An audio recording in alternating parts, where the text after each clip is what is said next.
Macky Sall retire la parole à El Hadj Hamidou Kassé. Le ministre conseiller en communication de la présidence de la République fait les frais de sa sortie sur l'affaire Petrotim BBC. Aliou Sall, l'observateur, révèle que le chef de l'État a pris la décision de se séparer de son porte-parole officiel. Une mesure qui, de l'avis de mon confrère, devrait, sauf retournement de situation, être officialisée aujourd'hui.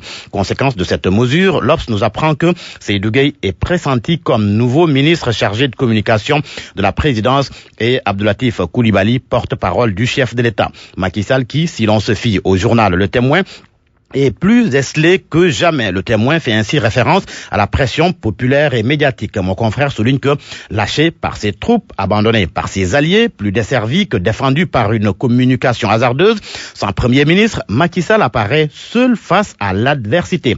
Et pourtant, un de ses ministres le défend dans Direct Info. Omar Youm déclare que le président n'a fait que parapher un contrat déjà signé par son prédécesseur et sur les contrats évoqués, aucun intérêt du Sénégal n'a été anéanti. Omar Youm précise d'ailleurs avoir été directeur de cabinet du président Macky Sall pendant 3 ans et est surpris par tout ce qu'on avance à propos de cette affaire Petrotim. Alors, l'affaire Petrotim BBC, Aliou Sall alimente les débats. Libération nous apprend que Africa Oil and Power annonce qu'elle remettra le prix de l'homme de l'année du secteur pétrolier africain à Macky Sall lors de sa conférence annuelle au Cap. Selon un communiqué parcouru par le journal, le président Sall a été sacré pour ses efforts visant à relancer l'économie sénégalaise et à créer un marché attractif pour le pétrole et le gaz. Libération souligne par ailleurs que le dernier récipiendaire du prix est le secrétaire général de l'OPEP, Mohamed Sanoussi Barkindo. Le pétrole et le gaz, le rapport Awadi en parle dans le quotidien. Dans le quotidien, pour lui, il faudra une enquête sérieuse sur les contrats pétroliers. Awadi évoque aussi dans une large interview le PBS, la gouvernance, entre autres sujets. Quelques passages de l'entretien mis en exergue à la première page du journal. Ces histoires d'émergence, c'est une grosse arnaque. Le PBS, c'est 30 ans d'une philosophie de vie.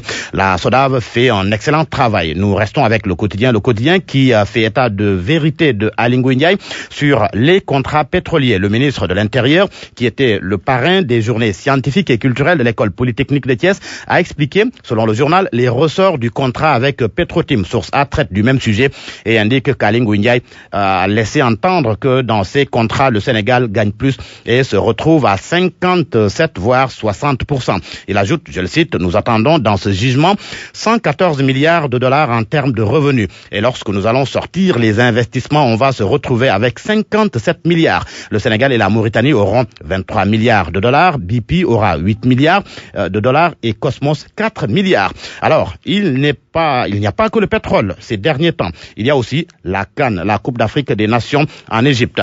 Hier, pour leur entrée en lice, les Lions ont battu la Tanzanie 2-0. Du coup, tous les journaux quasiment reviennent sur la victoire du Sénégal. Entame réussie pour les Lions, s'exclame Record. Pour l'As, les Lions réussissent facilement. Selon Vox Populi, les Lions marquent leur territoire. Une victoire sans forcer, souligne Sud Quotidien. Ce que confirme le quotidien Le Soleil, pour qui les Lions s'imposent sans trop forcer. Les Échos, quant à lui, indiquent que Crépin et Keita Baldé sauvent les Lions.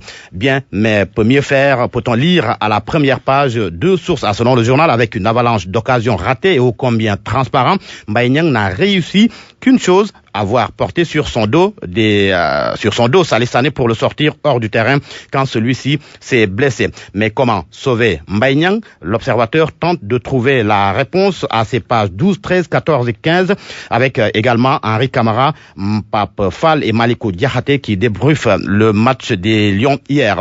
Une déclaration à retenir après la victoire du Sénégal, celle de Maître Augustin Senghor, le président de la Fédération sénégalaise de football. Ses propos sont à la première page du journal Les Échos. Si nous passons les quarts, je vous promets le trophée, a-t-il dit.